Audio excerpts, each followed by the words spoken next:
हरिओम। भाग्य कैसे बनाएं, आज इस विषय पर बात करेंगे और यह विषय बहुत महत्वपूर्ण है। आप इसे पूरा ज़रूर आप देखें और शेयर भी करें, क्योंकि इसमें कुछ हम ऐसी बातें बताएंगे कि जो जिसका लाभ आप उठा सकते हैं। तो देखिए, कोई भी विद्या हो, उस विद्या को जानने का मतलब है कि हम उससे लाभ प्राप्त करें। जैसे कोई डॉक्टर बनता है, भाई डॉक्टरी पढ़ता है तो डॉक्टर बनता है और उसका लाभ यही है कि लोगों की जो रोग हैं उनको डायग्नोस करता है, उसका इलाज करता है। उसी प्रकार से ज्योतिषी भी जो है, जो समस्या है उसको डायग्नोस करता है कि क्या समस्या है या क्या अच्छाई है, और उसको उस समस्या से दूर कैसे हम हो पाएँ, दूर कैसे करें, उसके लिए उपाय बताता है। या अगर अच्छा भी समय है, उस अच्छे समय को हम और कैसे अच्छा हम कर लें, और कैसे अपना बेहतर करके मनचाहा भाग्य बना लें, जन्म जन्मांतर बना लें। और तो वो चीज़ें जो है ज्योतिष के द्वारा जानी जा सकती हैं। देखिए भाई, डॉक्टर की विशेषता जो है, उसके जो नुस्खा लिखता है उसमें है भाई, समस्या को तो डायग्नोस करेगा, लेकिन जो उपाय लिखता है, जो नुस्खा लिखता है, जो दवा लिखता है, वो उसका महत्वपूर्ण है। ज्योतिषी का भी जो है, जो मेन चीज है कि उपाय है। जैसे अब देखिए, ज्योतिष कर्मफल सिद्धांत पर आधारित होता है। अब हम यहाँ पे ये समझते हैं भाग्य है क्या। भाग्य माने बीता कर्म, बीते समय में, बीते जन्मों में हमने जो भी कर्म किया है वही आज का भाग्य है। तो आज जो हमें परिणाम मिल रहा है वो हमारे बीते समय में जो, देखिए भाग्य माने ऐसा नहीं कुछ अलग है, वो हमारे ही कर्म है, हमारे ही कर्म है जो कि हमने पूर्व समय में हमने किए हैं, जिसका फल हमें आज मिल रहा है। तो भाग्य का अर्थ है बीता हुआ कर्म। तो यदि हम चाहते हैं कि हमारा आने वाला समय बेहतर हो, अच्छा हो, हमारे मनचाहा परिणाम हमें मिले, तो उसके लिए हमें आज को ठीक करना पड़ेगा। क्योंकि हमारे हाथ में सिर्फ कर्म ही है, और वो भी आज हम क्या कर रहे हैं, अच्छा या बुरा कर रहे हैं, ये हमारे हाथ में है। तो हम इसी को ठीक कर लें, इसी को ठीक कर लेंगे, आज को ठीक कर लेंगे, हमारा कल ठीक हो जाएगा। माने आज जो हम कर्म करेंगे वही कल का भाग्य है। अतः हम यदि आज को ठीक करें, आज हम ऐसे कर्म हम करें जो हमारे आने वाले समय का भाग्य बन जाए, तो ये चीज़ जो है ज्योतिष के द्वारा जाना जा सकता है। भाई ज्योतिष का मतलब ज्योति है, ज्योति का मतलब है कि मार्गदर्शन है, रास्ता है। क्या ऐसा हम कर्म करें कि हमारा मनचाहा भाग्य बन जाए, समस्याएं जो है दूर हो जाए, ये ज्योतिष के द्वारा जाना जा सकता है।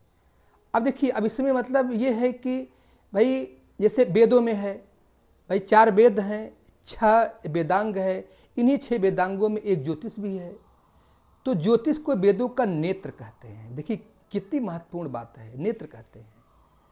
तो अब जो है, अब वेदों में जो ज्योतिष है वो उपचारात्मक है। उसमें नवग्रह, 27 से 28 नक्षत्र, उनके मंत्र, यज्ञ, हवन आदि की विधियां हैं। मतलब अर्थात जो वैदिक ज्योतिष है वो उपचारात्मक है, वेदों में ज़्यादा फलित नहीं है। उसमें उपाय ज़्यादा हैं, मंत्र ज़्यादा हैं कि कैसे हम मंत्र जप करें, कैसे वो सब करके हम अपना भाग्य कैसे बना लें। ये उपचार, मतलब वेदों में जो ज्योतिष है वो रेमेडियल है, उपचारात्मक है। तो फलित का विकास तो ज़्यादा बाद में हुआ है, वेदों के बाद हुआ है। तो अब फलित से हम ये जानते हैं भाई क्या समस्या आने वाली है, अब उसको जो है हम क्या ऐसा हम उपाय करें कि हमारा समय बेहतर हो जाए। अब देखिए, इसमें कुछ बातें जो हैं वो समझना यहाँ पे ज़रूरी है। जैसे मैंने 1-2 डॉक्टरों से हमने पूछा है कि सेम रोग हो, सेम अगर इलाज हो, तो क्या उसमें सबका एक साथ रोग अच्छा हो जाता है? तो उन्होंने बताया नहीं, ये सेम रोग हो, सेम इलाज हो, तो भी उनको ठीक होने का समय अलग अलग है। जैसे जुखाम ही है, बुखार ही है, किसी को जल्दी ठीक हो जाता है, किसी को देर से अच्छा होता है। तो कहने मतलब उसी प्रकार से जो है हर व्यक्ति की अपने अपने कर्म के अनुसार जो है, अगर भाई उसकी कुंडली बलवान है, उसका समय अच्छा है या उसकी कुंडली बलवान है, मान ली समय अच्छा ना भी हो तब भी उसकी अगर जन्म कुंडली बलवान है तो उसको कोई समस्या अगर आती भी है जल्दी ठीक हो जाती है। जिसकी कुंडली में दोष बहुत ज़्यादा हैं उसको अगर कोई समस्या आती है तो वो देर से अच्छी होती। तो कहने का मतलब है कि ये तो ज्योतिषी ही देख करके बताएगा। तो भाई मेरा ये कहना है कि समय समय पे जरूर ज्योतिषी को कुंडली दिखाते रहें।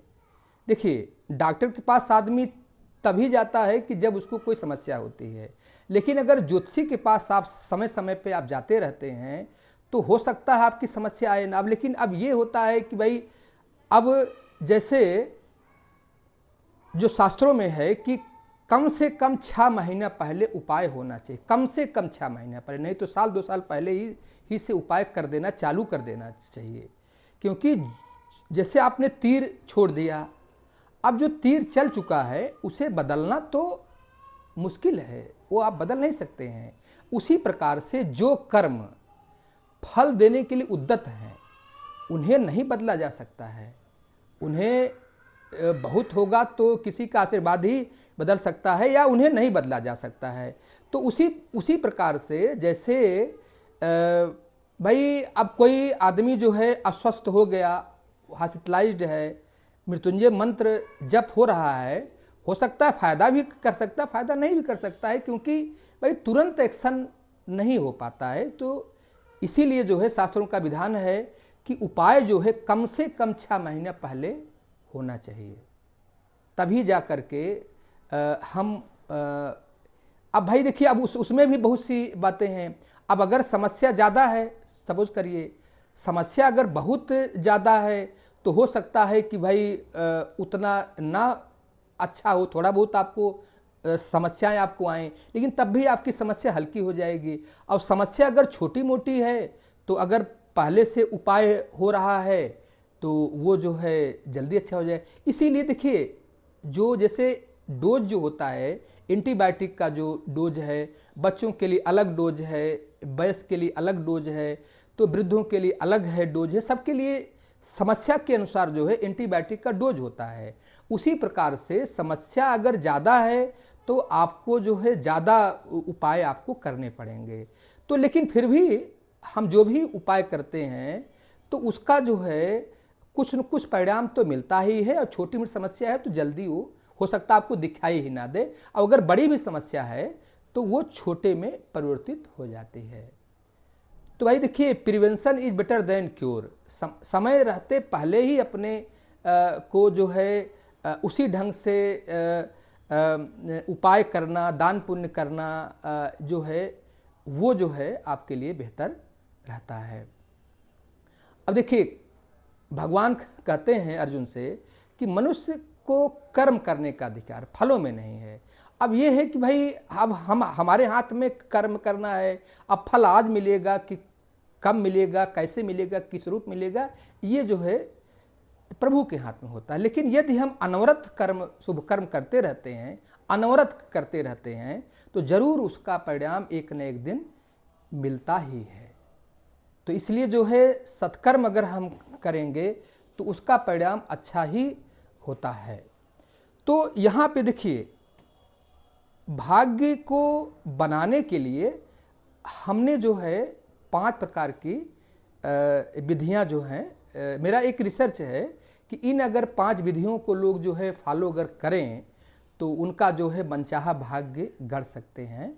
अब देखिए, इसमें हमने इसको परसेंटेज ही बांटा है। देखिए, परसेंटेज में बांटना ये कोई आसान काम तो है नहीं, लेकिन मैं इसमें गलत भी हो सकता हूँ, लेकिन आप इसे ज़रूर देखें। एक समझाने के लिए मैंने इसको परसेंटेज में बांटा है। अब आगे पीछे भी हो सकता है, आप लेकिन इसको ज़रूर आप देखें और हमें ज़रूर कमेंट करके बताएं कि क्या हम सही हैं या देखिए मैं गलत भी हो सकता हूँ, बट मेरा जो अपना जो रिसर्च है कि 5 विधियों में रत्न है पहला, इसका जो है 5% है, भाग को बनाने 5% मदद करता है। वास्तु जो है 10% है, भाग को बनाने में 10% आपकी मदद करता है। जब तक 25% है तो 25 दान पुण्य 50% है और आत्मनियंत्रण 100% है। तो अब देखिए, अब हमारा मतलब यहाँ पे ये है कि हमें सभी करना है। हमें यथोचित रत्न भी पहनना है, हमें वास्तु के अनुकूल भी हमें चलना है, हमें जप तप भी करना है, हमें दान पुण्य भी करना है और हमें आत्मनियंत्रण भी करना है। अगर मनचाहा परिणाम पाना है तो हम सब कुछ जो है करके हम प्राप्त कर सकते हैं। अब देखिए, यहाँ पे हम थोड़ा सा हम बता रहे हैं, बाकी विधिवत तो मैं अलग अलग वीडियो में बनाऊंगा। जैसे रत्न से भाग्य कैसे बनाएं, वास्तु से भाग्य हम कैसे बनाएं, हर चीज़ों का मैं अलग अलग 5 जो मैंने बताए हैं 5 वीडियो मैं बनाऊंगा, जिसमें इसका वर्णन हम विधिवत हम करेंगे। लेकिन यहाँ पे एक वीडियो बड़ा ना हो जाए, इसीलिए हम अलग अलग बनाएंगे वीडियो। लेकिन यहाँ पे एक परिचय हम दे रहे हैं। भाई रत्न जो है वो संबंधित ग्रह की रश्मियों को जो है खींचता है और आपके शरीर में जो है ऊर्जा प्रदान करता है, और वह ग्रह का फल अगर बढ़ जाएगा तो जाहिर सी बात है आपका भाग्य में सहायता करेगा। वास्तु क्या है भाई? सूर्य की रोशनी को साधना वास्तु है। जो उत्तर दक्षिण जो चुंबकीय रेखा जो है उसको साधना, उसके अनुसार जो है अपने रूम बनवाना, औसत बनवाना, वो वास्तु है। मतलब सूर्य की रोशनी को साधना और उत्तर दक्षिण जो चुंबकीय रेखा है उसको साधना वास्तु है। मैं विधिवत में बताऊंगा अलग से वीडियो में बना करके। और जब तक देखिए, आचार्य चाणक्य जी कहते हैं जो मंत्र जपता है उसके पाप नष्ट हो जाते हैं।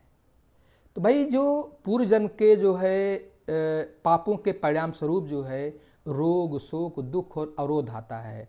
माने जब पाप ही नष्ट हो जाएगा तो जो रोग है वो नष्ट हो जाएगा, जो दुख है, समस्या है, अवरोध बार बार आता है, बहुत से लोगों के जीवन में अवरोध बहुत आता है तो वो नष्ट हो जाएगा। तो जब तब से जो है आपके पाप नष्ट होते हैं और ऊर्जा मिलती है। दान पुण्य जो है भाई, हमारे ऋग्वेद में लिखा है, हे मनुष्य तू 100 हाथों से धन का अर्जन कर और 1000 हाथों से दान कर। अर्थात खूब इनकम करिए, खूब कमाइए और खूब दान करिए।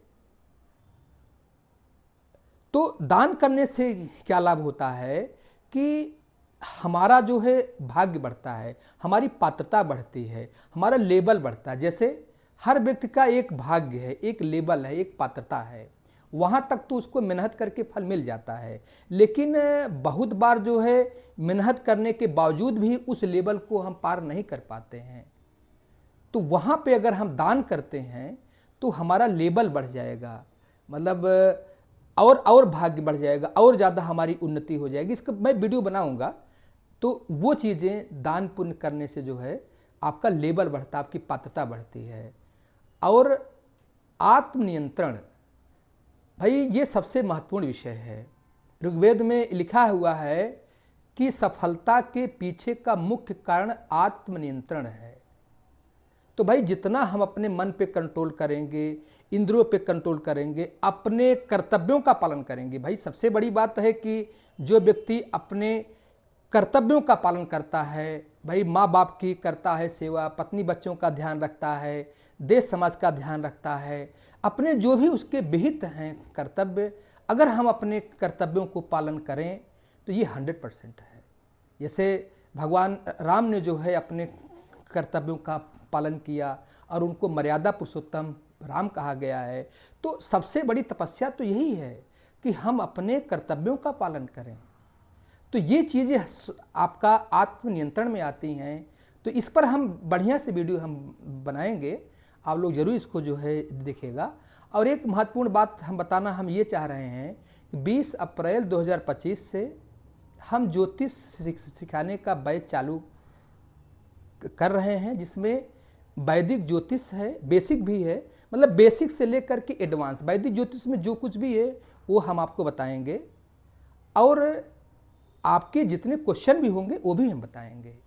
और साथ ही साथ जो है रेमेडी भी बताएंगे, भाई कौन सी रेमेडी करना आपके लिए बढ़िया है, कौन सी समस्या हो तो कौन सी रेमेडी करना अच्छा रहेगा, कौन सा कुछ ऐसे एवरग्रीन रेमेडी भी होते हैं कि वो कैसे, उसको सब के बारे में हम आपको बताएंगे। और अध्यात्म, ज्योतिष अध्यात्म का अंग है।